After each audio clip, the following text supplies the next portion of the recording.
Okay, okay. So, just a few instruction before starting. You should see the Q&A tab or Q&A the feature on your screen, and if you want to ask a question, click on ask a question.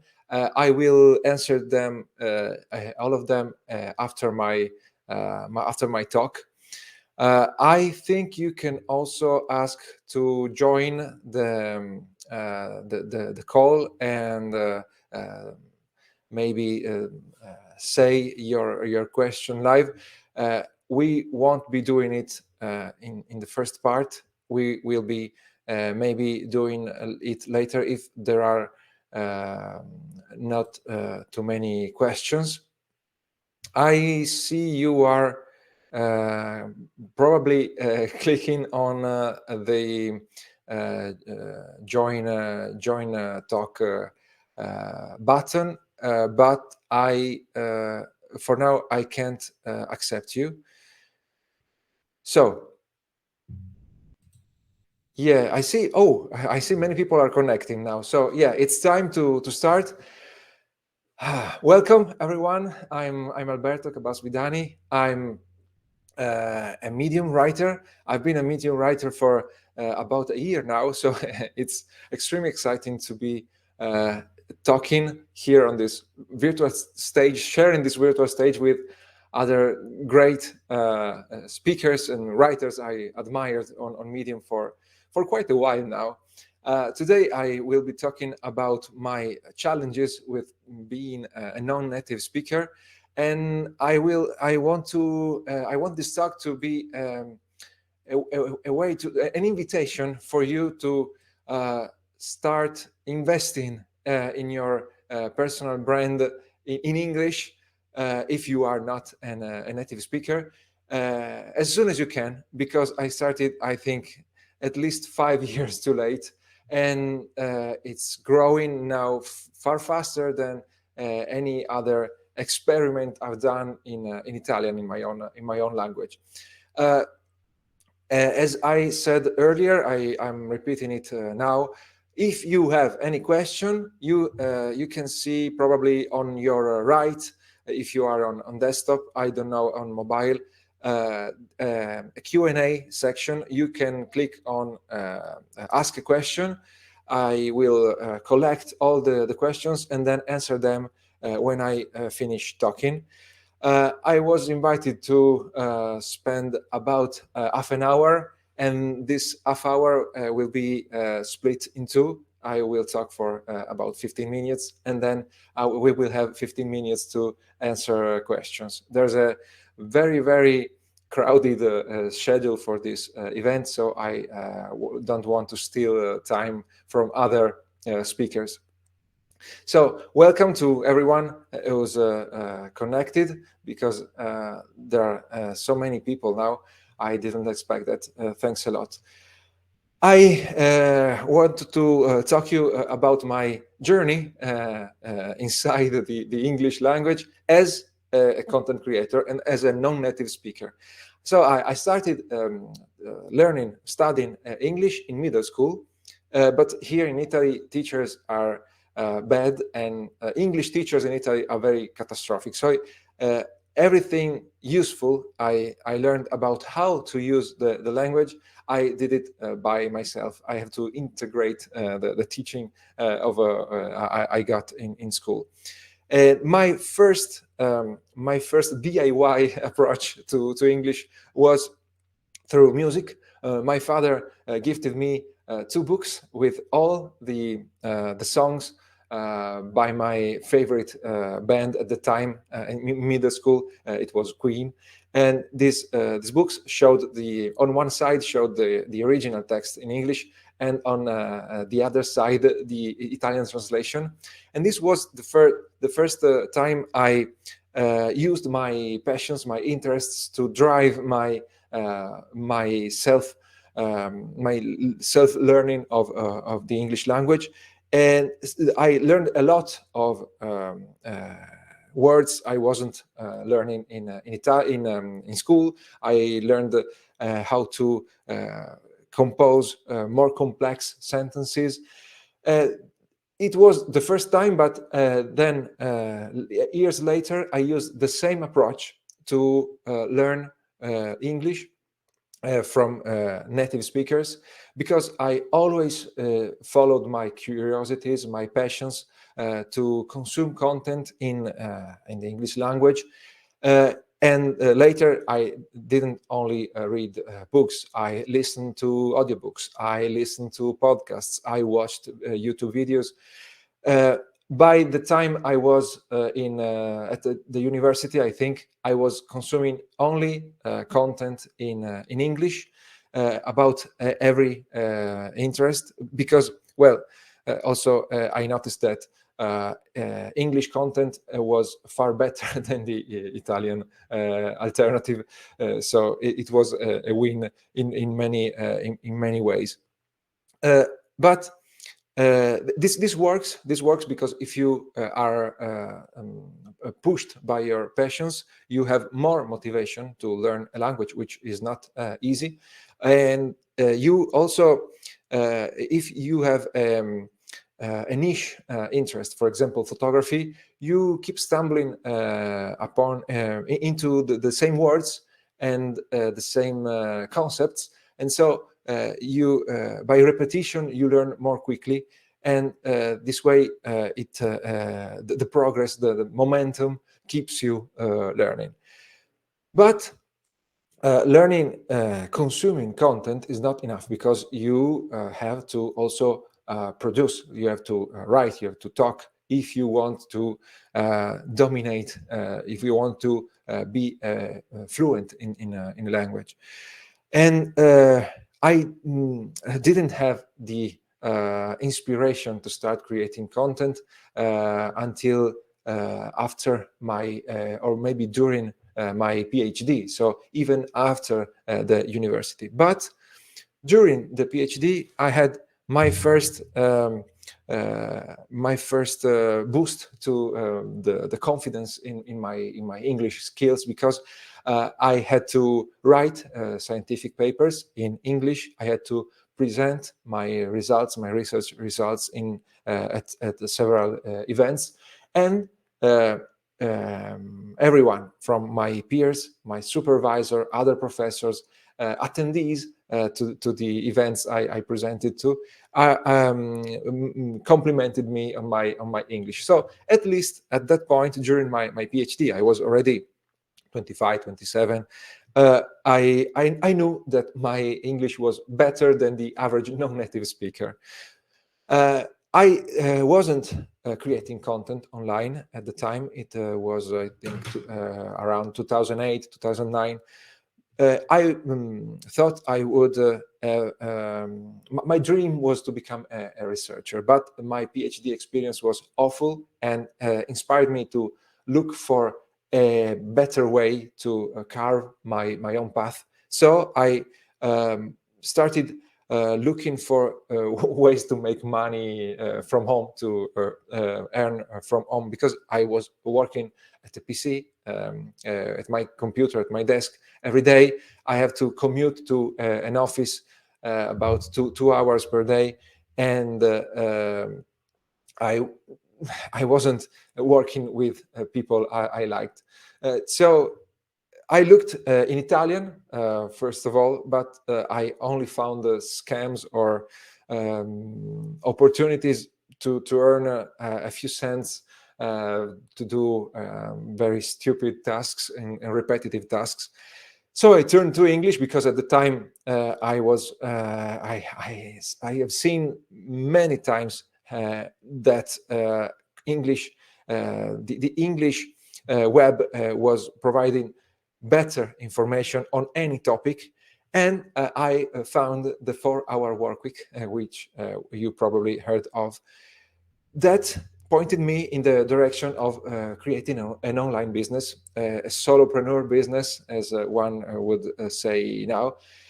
And after that, after some search, I found out blogging, professional blogging, That was for me the best option, because I knew I was a good teacher, and creating content, explaining things online, selling my ebooks, selling my courses seemed the best way for me to earn. And by the way, I'm extremely introverted, so staying behind a keyboard and typing all day long seemed the perfect way to make money.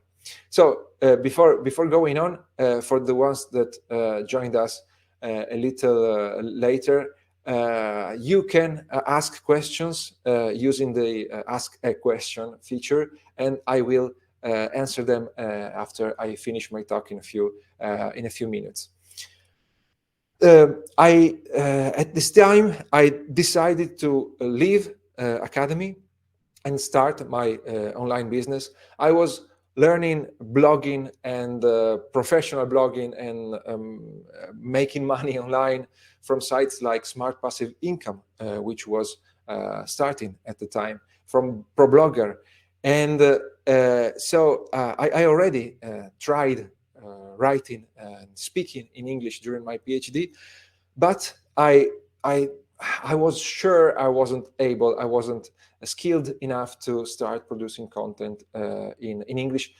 I was probably wrong, because I should have started writing, and maybe the first articles, the first dozens of articles would have been flops, but gradually I would have learned, and I would have um, started earlier, and had more and would have had more time to leave my to make my to make my content compound.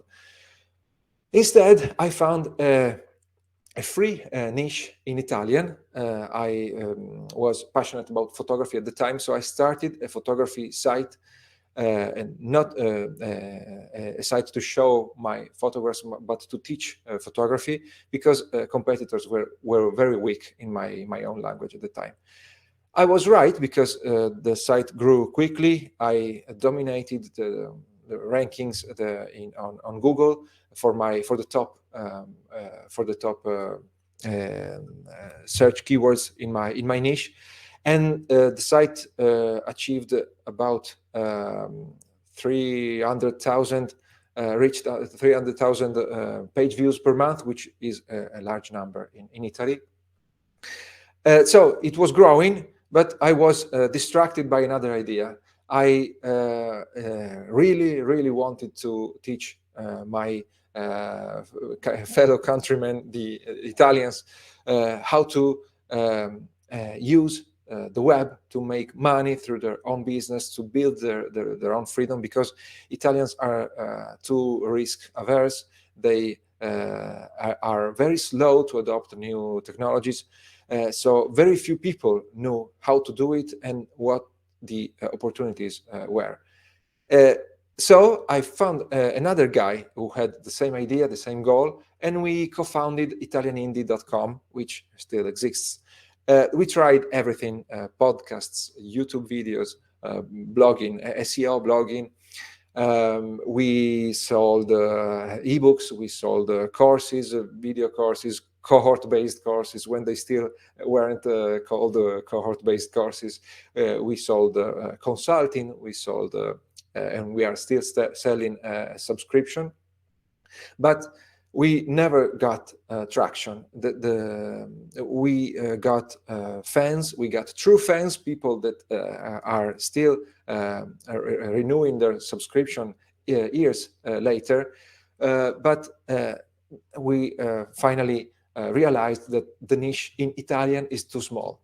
And it's absurd, because we are teaching people how to build online businesses, how to build content creator businesses.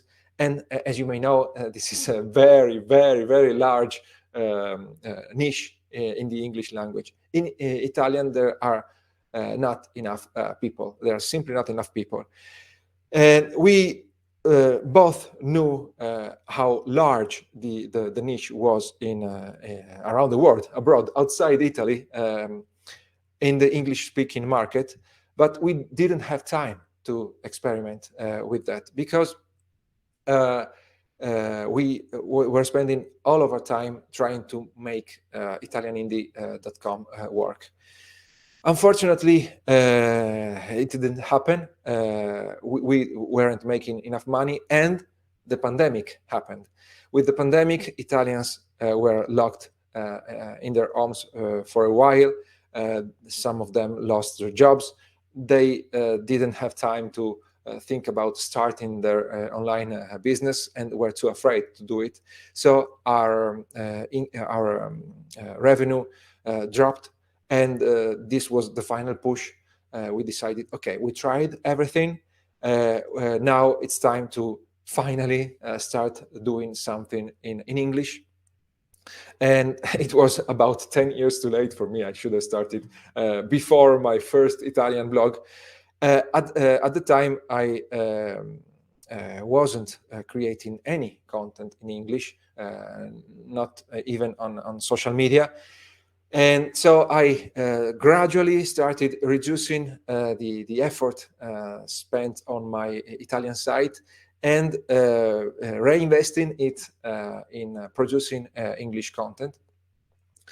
I started on Twitter because, short form is easier than long form and faster to gather feedback.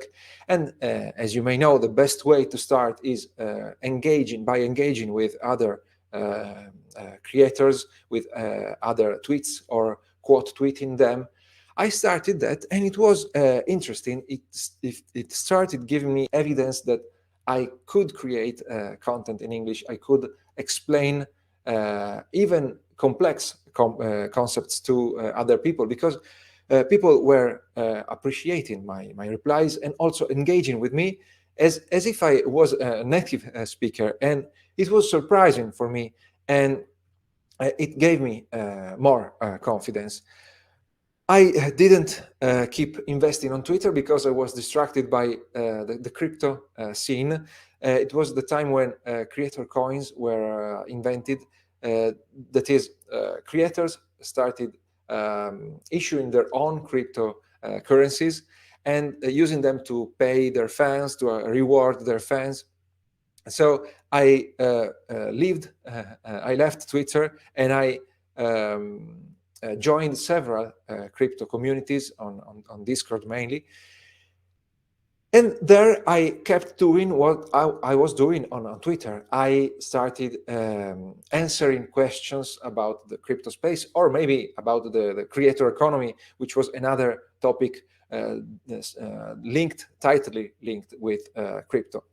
And on those communities, again, native speakers were interacting with me as if I was a native speaker myself. It was very reassuring, because in the back of my mind, self-doubt kept telling me, okay, you are not a native speaker. You are not a native speaker. People won't understand you. Thanks to the crypto scene, thanks to creator coins, I found a site which still exists, that's called thetilt.com, which helps content entrepreneurs launch and grow their businesses, which was the same thing I was doing in Italian. So the best thing was that they had a guest post project. They accepted guest posting, but they also paid you through their with their creator coin. And it was the perfect idea to start producing long form content, because I could receive the feedback from a native editor and also get paid, and also reach a far larger audience than my audience, English audience at the time, which was almost non-existent. So I started, I sent my first guest post to the editor, and to my extreme surprise, I was accepted. I obviously thought that it was just a beginner's luck. So I wrote other articles and sent them, and they kept accepting all my articles. They rejected just a couple of them because they were off topic for their site. And I once the editor also wrote in an email that seeing my name on a submission made her happy because she knew it was good content. For a moment, I thought, yeah, it's just she's just trying to be polite, but obviously it was not so, because they had other submission. They weren't forced to accept mine. This was the final experiment for me, because I published a bunch of articles on thetilt.com, and I see that the editor appreciated them, and this was enough to say, okay, I have to start my personal brand, my creator personal brand in English, finally. And it was I think 2021 when I decided. If you want to ask a question, it's the right time, because I'm in a couple of minutes I will finish my talk. So I had to start publishing in English. Uh, there were for me two candidate platforms. It was Twitter, and there was Medium. They are very different, because Twitter doesn't pay you and it's short form. But I saw many creators grow very quickly, and I already tried some small experiments which worked. But at the same time, I had been producing content, long form content, for 10 years at the time, and it was what I was good at. So Medium is a platform for long form content, and it seemed better. And there was also the possibility to earn some change. So I finally decided to work to start publishing on Medium, and it was a good choice for me, because uh, on Medium you have likes, you have claps, you have highlights, you have comments, but you also have publications, and together all these signals make you give you a lot of feedback on the quality of your writing. And I needed confirmation, because I kept in the back of my mind thinking that I'm not good enough as a writer. When I saw that every major publication in my on my topics, about my topics, was accepting me and kept accepting my articles, people were highlighting sentences in my articles. People were commenting. People sometimes were complimenting my use of language, the images, the analogies, and so on. So it was not only great because now I have 3,000 followers and I earned some money, and I received thousand and thousand of views, but also because finally I know I can write in English, and people like not only my ideas but how I explain them. Uh, by the way, while I was growing on Medium, I also, to accelerate my growth, in help of accelerating my growth, I joined a couple of courses which were very useful to gather powerful feedback, because I received feedback from the teachers who read my articles. I received feedback from my fellow the fellow students, and when you have so many native speakers reading your articles, reading your drafts, and telling you you are a good example for them, it's incredible. Now I am in the place that okay, I know I can write. In the back of my head, while I type or when I dictate my articles, I still keep thinking, yeah, you could do it better. Maybe if you were a better writer, your articles would get more views. But when doubt strikes really hard, I can use a couple of tools that helps me a lot. One is Grammarly Premium, and the other is ChatGPT. When I have a complex sentence, or I need a better analogy, or a more powerful word, or I simply want to check if my English is correct, I put it in ChatGPT and ask my questions. Sometimes I ask just, uh, please tell me what this sentence means, and I add the English sentence. So if ChatGPT understands what I wanted to explain, I'm pretty sure the sentence is correct. And my next step would be to launch some paid products, because when people have to pay, they have more resistance. And I want to see if through my words I can also teach in a paid product. Uh, I think of creating written product, but maybe also video products, video courses. Uh, I also to put me to the test. I also already created a free email course to help people start on Medium. I called it Medium Jumpstart. It's free, and if you want, you can download it. You can subscribe and get it. It's a course about that guides you through 7 days to teach you how to accelerate your growth, your first days on Medium. And I'll show you the call to action in a moment. Now, my story is is ended, has ended. If you have any questions, you can submit them, and while I wait for them, I'll add this the banner with a link to my free Medium course.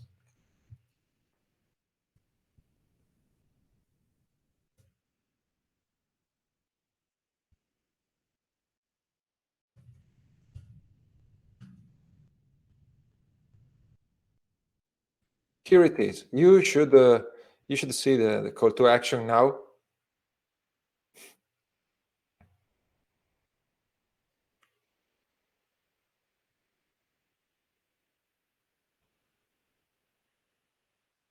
I went a little long. Sorry, I didn't consider the time to give the instruction about the Q&A.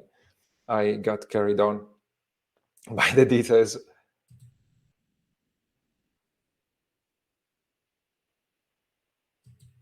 You can, oh, echo. Here it is, the Q&A. There is a question by Anonymous that is asking about the site that was paying.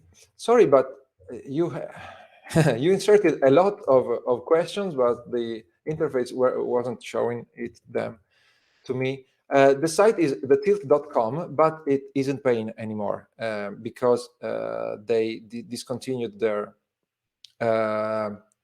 their cryptocurrency that their creator coin was called. Then I have a question. Can I ask your ChatGPT prompt? So I'm using a lot of different chat GPT prompts. Let me approve the question. Your ChatGPT prompt. Let me look into my ChatGPT. It's very hard. Sometimes I just ask how I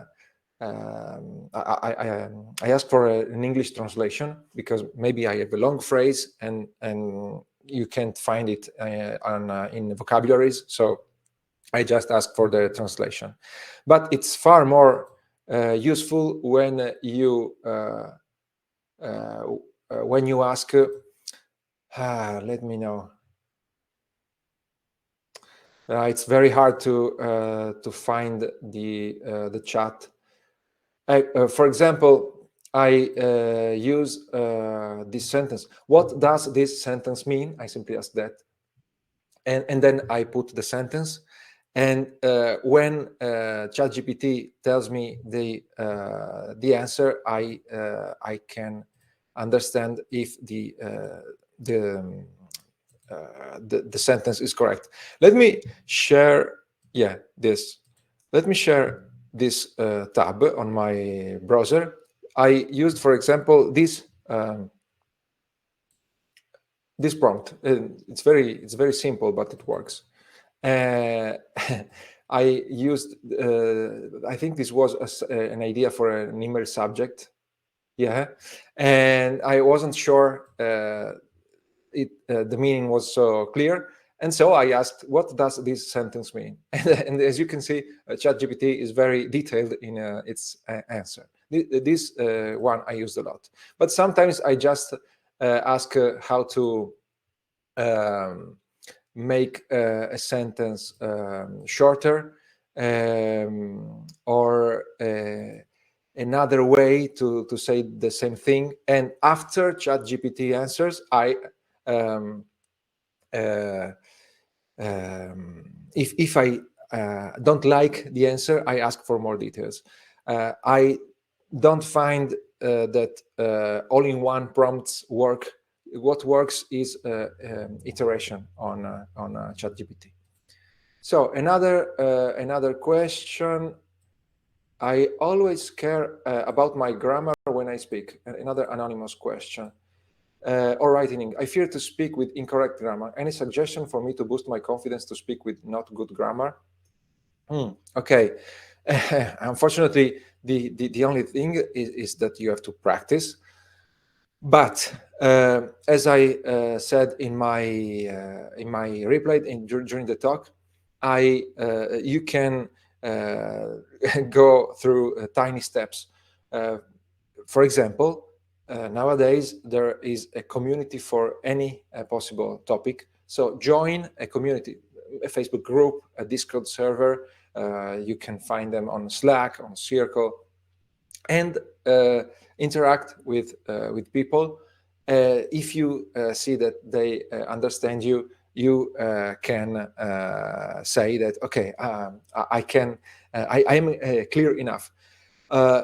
When you write, it's not like speaking, but if you use Grammarly, for example, and let it correct your mistakes, and look read the tips, the reasons for the corrections in Grammarly, gradually you learn how to self-correct.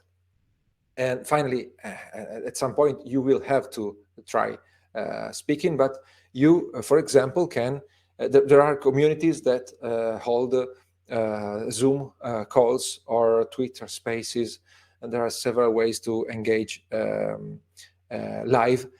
And you can use those situations to train in a safe space your speaking, because people are there just to be together, and so they are not angry if you make some mistake. Maybe they will also help you.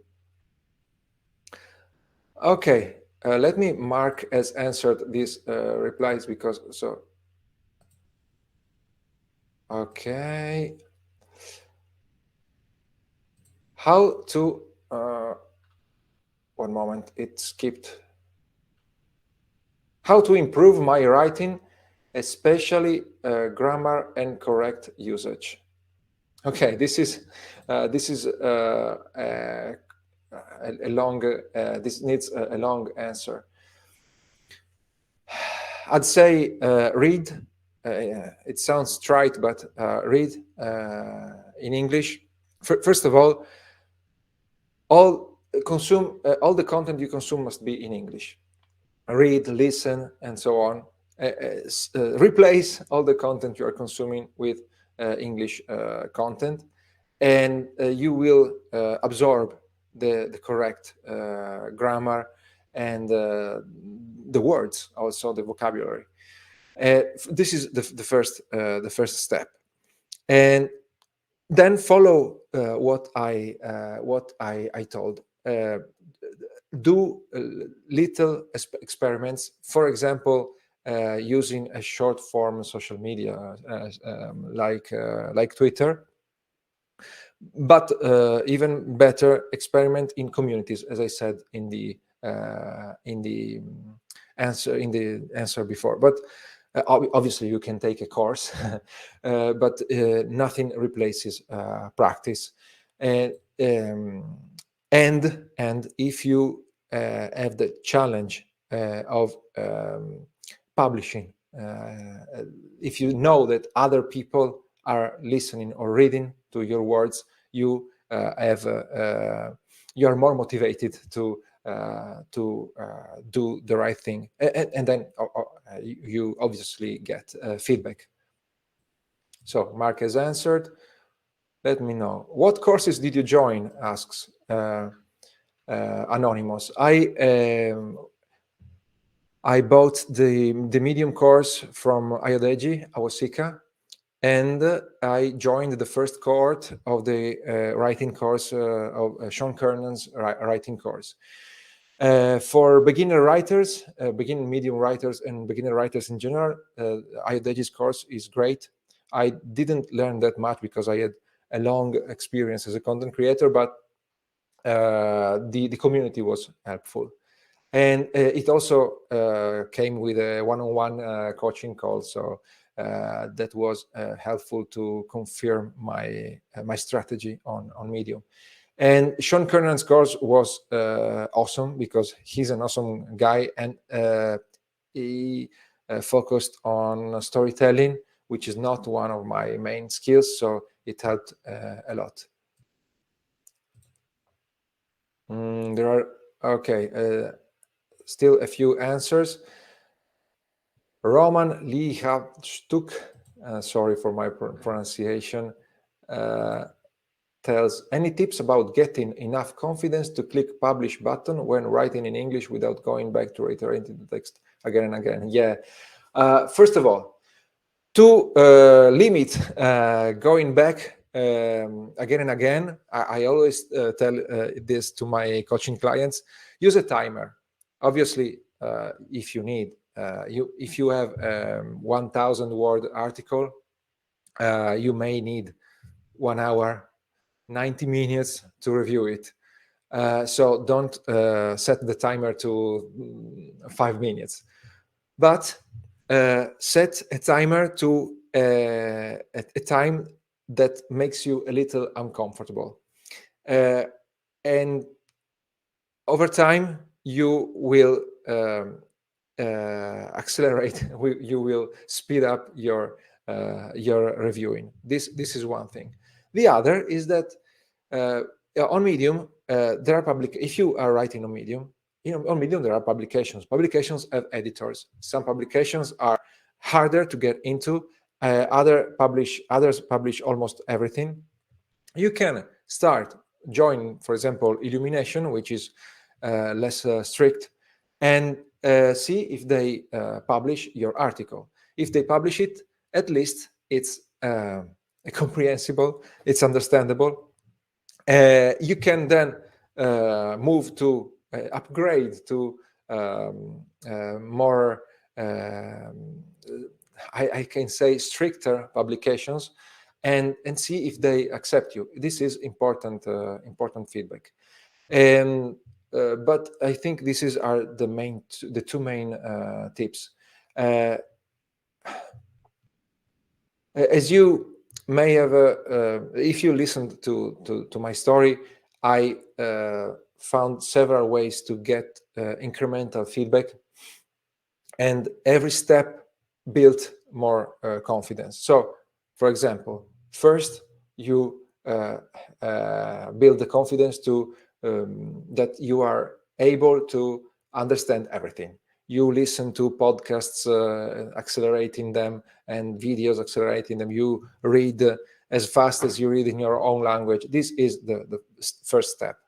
Then, if you want to gradually build your confidence, you start engaging with on Twitter with other creators, or on LinkedIn, wherever you want, or in communities.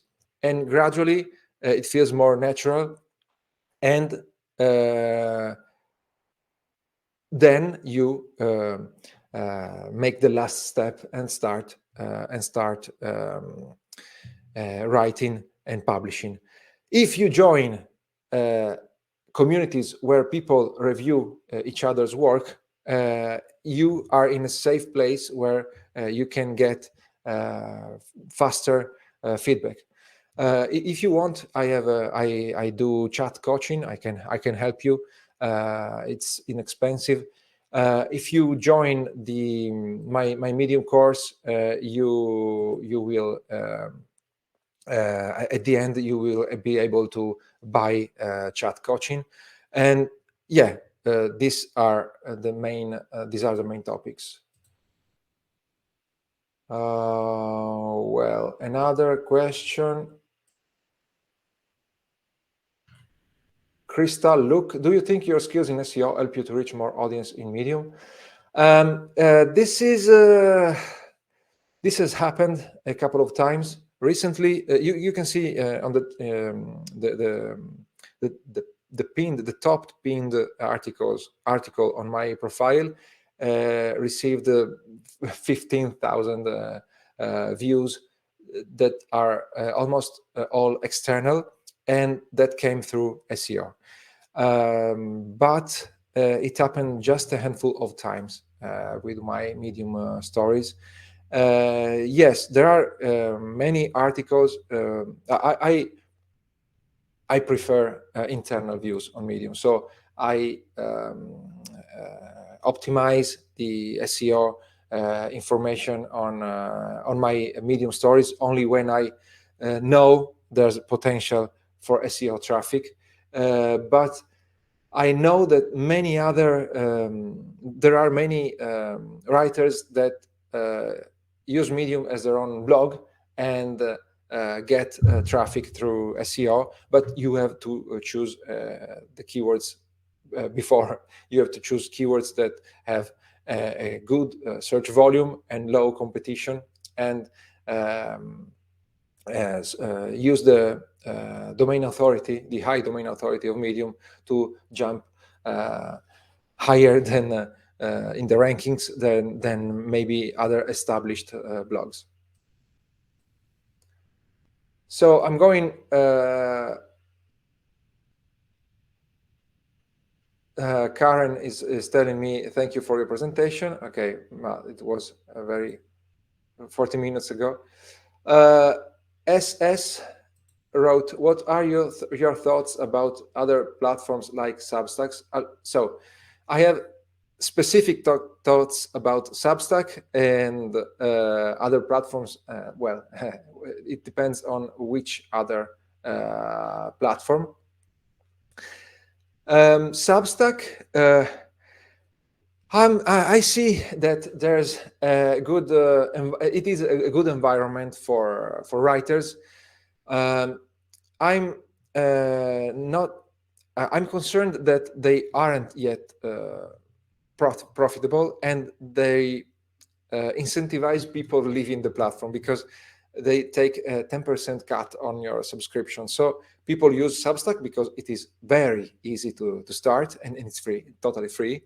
But when you start charging and when you start earning more, you notice that Substack is taking a large cut. And if you did it on another platform, for example, on ConvertKit, you maybe had to spend a little more time to set up everything, but then you would keep a lot more money.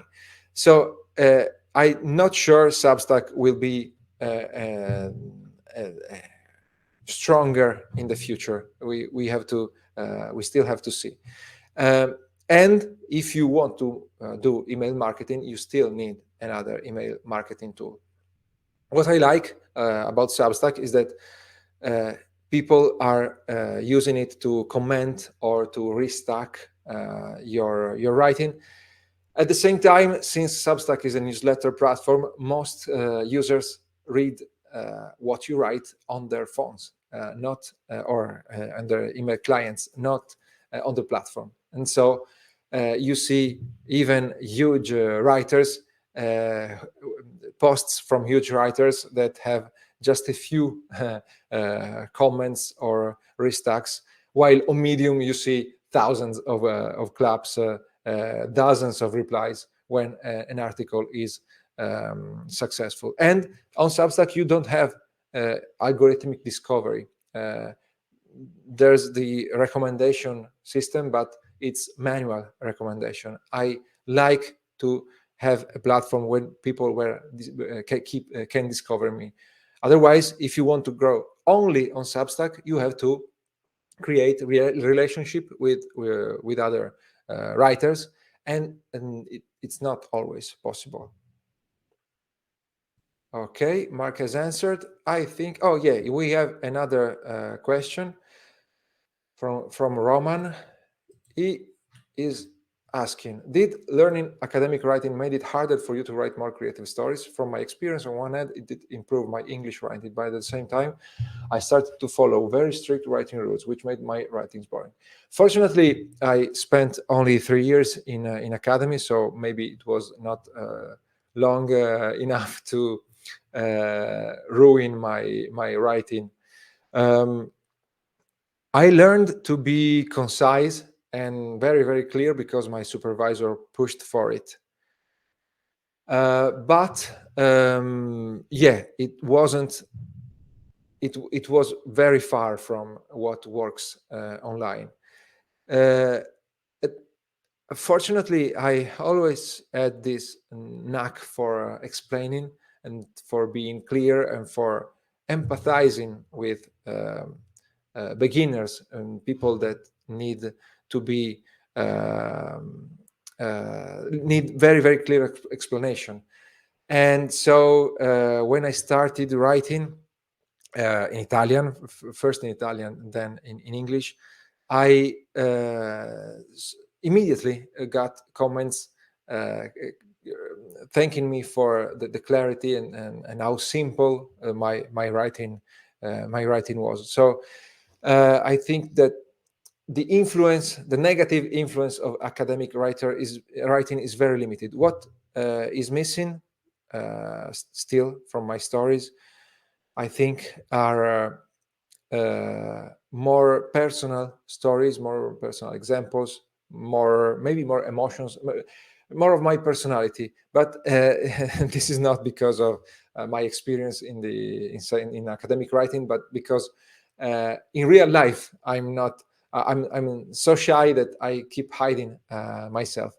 And since on Medium instead personal stories and personality work so well, it's an invitation to strengthen this muscle. And so I think I'm improving in that direction. Okay, I see no other questions. I'm pasting my Medium course link again here if you want a last chance to click on it and to subscribe for free. Okay, no other questions. I thank you all for listening, for asking questions, for staying here so long. There are a lot of other great talks today on during this Medium Day, so I invite you to listen to them. And you can always find me, obviously, on Medium. You can search for Alberto Cabas Vidani. I hope I helped you with your English journey as a non-native writer. If you want to reach me, you can find me on Twitter. Just search for my name. Well, it's time to go now. So see you on Medium or on my email list. Goodbye.